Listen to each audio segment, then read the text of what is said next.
शौनक ऋषि ने पूछा, हे सूत जी, दूसरे द्वारा दिया हुआ पुण्य ही लगता है या बिना दिए हुए भी पुण्य मिलता है? किसी को कोई पुण्य अर्पण करता है या बिना अर्पण करे ही दूसरे को प्राप्त होता है? तब सूत जी ने कहा कि पाप तथा पुण्य दोनों बिना दिए हुए भी मिलता है। पाप भी बिना दिए हुए आदमी के ऊपर चढ़ जाता है और पुण्य भी। कह रहे हैं कि सतयुग में एक का दिया हुआ पाप तथा पुण्य कर्म सारे देश को, त्रेता में ग्राम को तथा द्वापर में कुल को मिलता है, परंतु कली युग में केवल कर्ता मतलब करने वाले को ही मिलता है।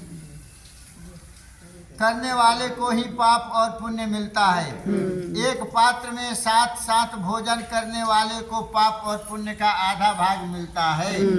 अगर आपके साथ में कोई पापी मनुष्य भी भोजन कर रहा है एक थाली में एक साथ, तो वो पाप किया है तो उसका पाप का भी आपको मिल जाएगा और आपका पाप पुण्य उसमें भी समर्पित हो जाएगा। कह रहे हैं कि एक पात्र में, पात्र मतलब खाने वाला, एक पात्र में साथ साथ भोजन करने वाले को, कभी कभी होता है ना एक थाली में ही बैठ जाते हैं, पाप और पुण्य का आधा भाग मिलता है। दूसरे की निंदा करने वाले, सुनने वाले अथवा चिंतन करने वाले को भी पाप पुण्य मिलता है। दूसरे का द्रव्य चुरा करके दान देने वाला पाप का भागी होता है। अगर किसी के धन चुरा करके कोई पुण्य कार्य में लगा दिया तो उसका चोरी का फल मिल जाता है, उसको देने से कुछ नहीं होगा। जिसका पैसा है, जिसका चोरी गया है, उसको पुण्य प्राप्त हो जाता है। दूसरे का द्रव्य चुराकर दान देने वाला पाप का भागी होता है। पाप या पुण्य का उपदेश करने वाले को छठा अंश प्राप्त होता है। प्रजा का छठा अंश राजा को प्राप्त होता है। जिसे ग्राम में जो राजा होता है, अगर प्रजा उसमें पाप कर्म करता है तो छठा हिस्सा राजा को मिलता है। जैसे घर में सदस्य है, घर में सदस्य कोई पाप कर्म में लिप्त है तो उसमें मालिक को भी उसमें भुगतना पड़ता है, मिल जाता है। पाप या पुण्य का उपदेश करने वाले को छठा अंश प्राप्त हो जाता है। प्रजा का छठा अंश राजा को प्राप्त होता है। इसी प्रकार शिष्य से गुरु, पिता से पुत्र तथा स्त्री से पति भी छठा अंश पाते हैं, परंतु स्त्री पति का आधा पुण्य पाती है। इस प्रकार बिना दिए भी एक दूसरे को पाप तथा पुण्य की प्राप्ति होती है। इस संबंध में अत्यंत पुण्य देने वाला एक इतिहास सुनाता हूँ।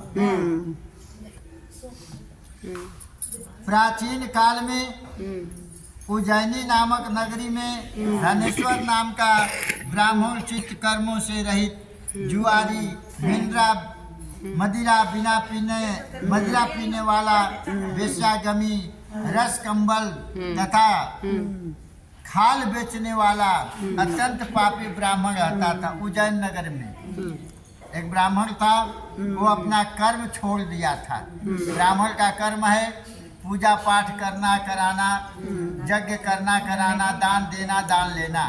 ये छह कर्म ब्राह्मण को होता है, बाकी ये 5 कर्म होता है। आप लोग भी वेद पढ़ सकते हो, पढ़ा सकते हो, दान दे सकते हो, लेकिन लेने के अधिकारी नहीं है, सिर्फ ब्राह्मण। जगत गुरु ब्राह्मण, शास्त्र में कहा है कि जगत के गुरु ब्राह्मण को माना गया है। आजकल अधिकांश गुरु जो है ना, वो अपना कहाँ रह रहे हैं तो पता है सभी को।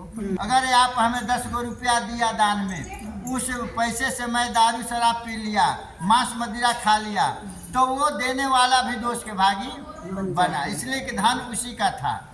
मेरा तो पाप लगा ही, लेकिन देने वाले को भी पाप लगा। वही इसीलिए कहा गया है कि दान भी जो करते हैं वो उचित ब्राह्मण को, जैसे अग्नि जो है जलते हुए अग्नि में ही हवन किया जाता है, राख में हवन नहीं न किया जाता है। उसी प्रकार ब्राह्मण को पहले समझो कि वो ब्राह्मण अपने कर्म पर है या नहीं है, उसको दान देने से पुण्य प्राप्त होता है। कह रहे हैं उज्जैन नगरी में एक ब्राह्मण रहते थे।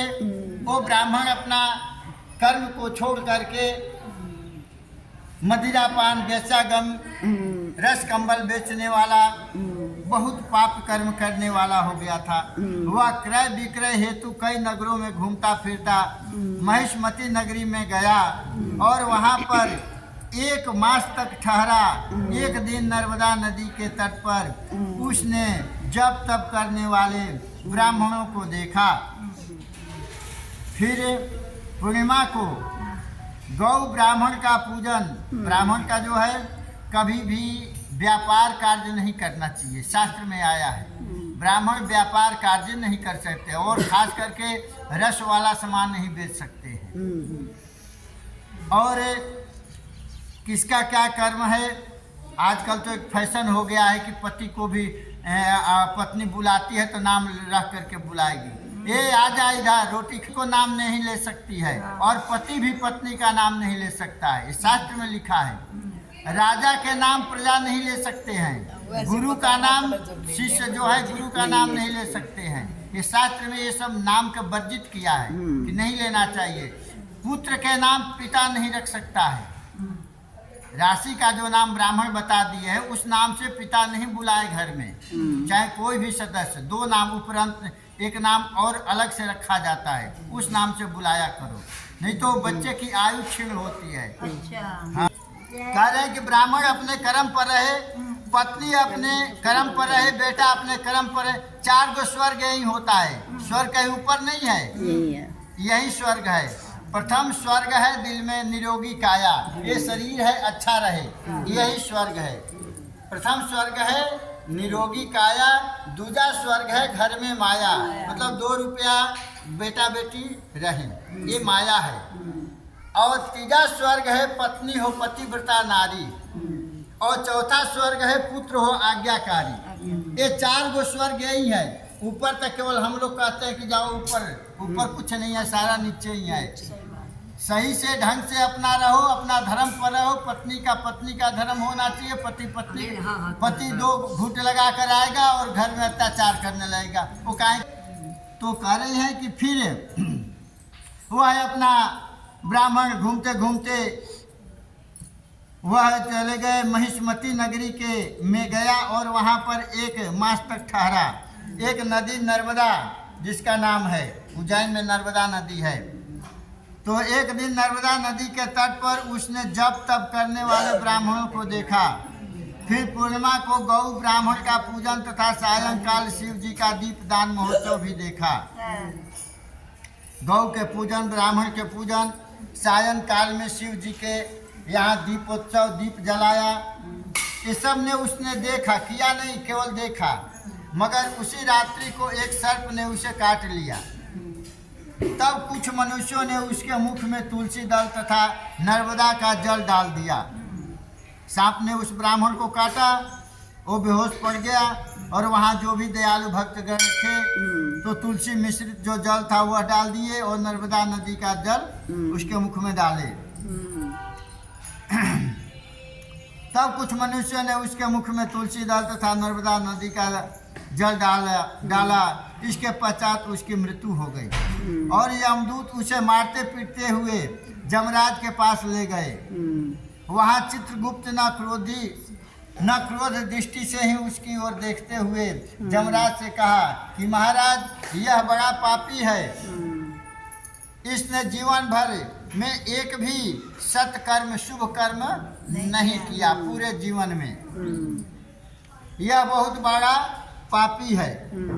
तब यमराज ने आज्ञा दिया कि पहले इसे खौलते हुए तेल के कड़ाह में डाल दो और उसके बाद मुदगरों की मार लगाकर कुंभी पाक नरक में डाल देना। परंतु जब उसे खौलते हुए तेल में डाला गया तो तेल एकदम शीतल हो गया, खौलते हुए गर्म तेल ठंडा हो गया उसको डालते ही। जब वह यह बात यमराज ने सुनी तो वे भी आश्चर्यचकित हुए। ठीक उसी समय नारद मुनि वहां पर आ गए यमराज के सभा में। तब यमराज के पूछने पर नारद जी ने कहा, धनेश्वर,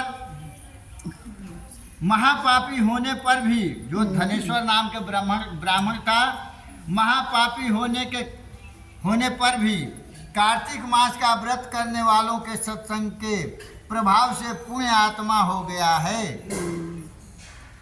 अगर कोई कुछ नहीं किया, यहाँ आकर के चुपचाप बैठा भी 1 महीना, आप लोगों के साथ में अपना भजन नहीं गाया, फिर भी कान में सुना, वो भी पुण्य का भागी बना। वही कह रहे हैं कि धनेश्वर नाम का जो ब्राह्मण था, वह अपना कार्तिक नहाने वाले के साथ में बैठा, देखा। सत्संगति जात गुणा भवंती, कह रहे हैं धनेश्वर महापापी होने पर भी कार्तिक मास का व्रत करने वाले के सत्संग के प्रभाव से पुण्यात्मा हो गया। सत्संग का मतलब होता है, सत्य मतलब परमात्मा और संग मतलब दोस्ती। कहते हैं ना कि मैं सत्संग में जा रही हूँ, लेकिन जाओ, सत्संग जाना बहुत बढ़िया बात है, लेकिन जा करके वहाँ कुछ ले करके आओ। क्या लेकर आओ? उसमें गुण ले करके आओ। ये नहीं कि इस कान से सुने वहाँ छोड़ दिए और चले आए। तो कह रहे हैं कि वो सत्संग के प्रभाव से पुण्यात्मा हो गया है।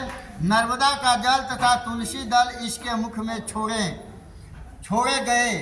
मरते समय जिसके मुख में तुलसी दल और गंगा जल, चाहे किसी भी नदी का जल उसके मुख में पड़ गया, वह भी अच्छा माना गया है। मुख में छोड़े गए विष्णु का नाम भी इसके कान में पड़ा, बस इसी कारण यह पाप रहित हो गया। इतना कहकर नारद जी ब्रह्मलोक को चले गए। उधर धनेश्वर कुबेर का अनुगामी धन यज्ञ हुआ, जिसके नाम से अयोध्या नगरी में भगवान गदाधर नाम का तीर्थ विख्यात हुआ। सूत जी कहते हैं कि किसी इच्छा से किया गया पाप मीरा तथा कामना रहित पाप, किसी इच्छा से किया गया पाप गीला तथा कामना रहित पाप सूखा कहा गया है।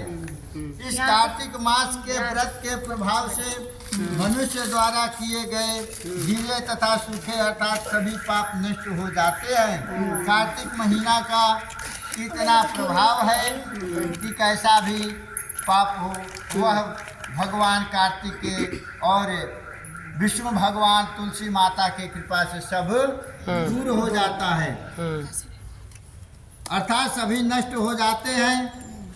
हे ऋषियों, उस परम पिता परमात्मा की कृपा से यह कार्तिक